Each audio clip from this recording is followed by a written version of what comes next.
Shalom, selamat pagi Bapak Ibu Saudara yang dikasihi Tuhan. Saya senang kembali bisa menjumpai Bapak Ibu Saudara di akhir pekan ini. Dan hari ini sebelum kita memulai semua aktivitas kita akan kembali merenungkan firman Tuhan yang terambil dari Matius pasal 5 ayat 41. Saya akan bacakan bagian firman ini bagi saudara. Dan siapapun yang memaksa engkau berjalan sejauh 1 mil, berjalanlah bersama dia sejauh 2 mil. Saudara dikasihi Tuhan, dalam minggu ini kita sudah mempelajari tentang bagaimana kita hidup dalam kemurahan dan kebaikan. Kita tahu bersama bahwa kemurahan merupakan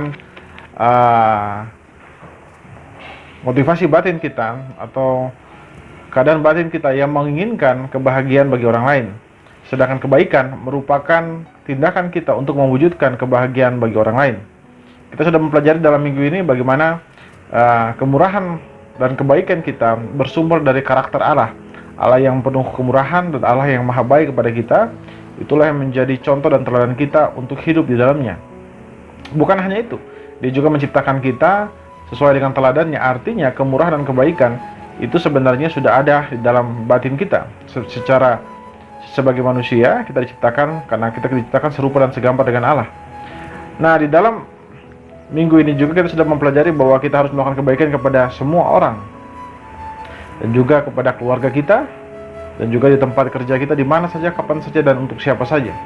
Dan termasuk saudara, dalam ajaran Tuhan Yesus mengajarkan kita untuk kita mengasihi orang yang membenci kita atau orang yang memusuhi kita. Dalam ayat yang baru saja kita baca, Tuhan Yesus memberikan petunjuk bagaimana caranya atau bagaimana kualitas tindakan kita atau kebaikan kita bagi orang yang membenci kita. Dikatakan di sana bahwa jika ada yang memaksa engkau berjalan sejauh 1 mil, memaksa berjalan sejauh 1 mil itu berarti bahwa tindakan yang diminta kepada kita merupakan sesuatu yang tidak kita sukai. Dia memaksa kita mungkin karena kita tidak menyukai dia, karena memang konteks daripada ayat itu adalah mengasihi musuh. Dan ketika dia meminta kita untuk melakukan sebuah tindakan atau sebuah pekerjaan untuk membantu dia, maka Tuhan Yesus bilang bahwa standar yang harus kita miliki atau standar yang harus kita gunakan untuk mengukur kebaikan kita kepada dia adalah 2 kali daripada apa yang dia minta. Kita harus siap melakukan kebaikan kepada dia lebih daripada yang dia minta. Saudara, di dalam hati kita pada umumnya kita punya kecenderungan untuk membalas dendam. Kita kecenderungan untuk melakukan hal yang jahat bagi orang yang membenci kita. Tapi Tuhan ingin berkata bahwa itu bukan karakter Allah yang Tuhan berikan dalam batin kita sebagai orang percaya. Ketika kita percaya kepada Yesus, Tuhan memberikan Roh Kudus kepada hati kita. Dan Roh Kudus itu memampukan kita untuk melakukan apa yang harus kita lakukan sebagai orang percaya. Dan karena itu kita harus melakukan kebaikan. Ketika kita melakukan kebaikan, maka kebencian, kepahitan, dendam di dalam batin kita, lama-kelamaan dia akan mulai menjadi surut. Karena hati kita dipenuhi oleh kasih yang berasal daripada Allah dan kasih kepada sesama kita.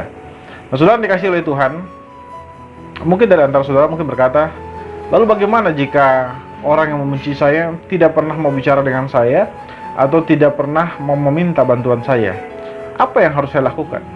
Saudara mungkin bisa memulainya dengan mendoakan dia.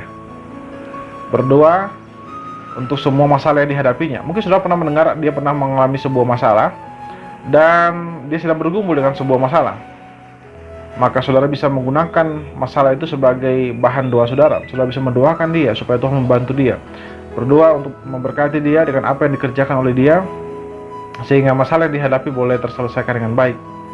Dia tidak perlu tahu apa yang saudara lakukan, tapi ketika saudara melakukan itu, kasih di batin saudara mulai tumbuh, dan kebencian, kepahitan mulai hilang di dalam hati saudara, karena hati saudara dipenuhi dengan kasih Allah.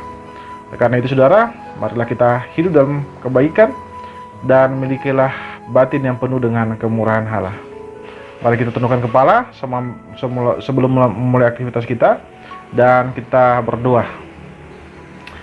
Tuhan Yesus, kami berdoa menyerahkan semua apa yang kami kerjakan hari ini dalam tangan Tuhan Yesus. Kami bersyukur buat firman-Mu yang sudah mengajar kami untuk bisa hidup dalam kemurahan dan kebaikan, dan ajarlah kami untuk melakukan kebaikan buat siapa saja, termasuk orang membenci kami. Terima kasih Bapa.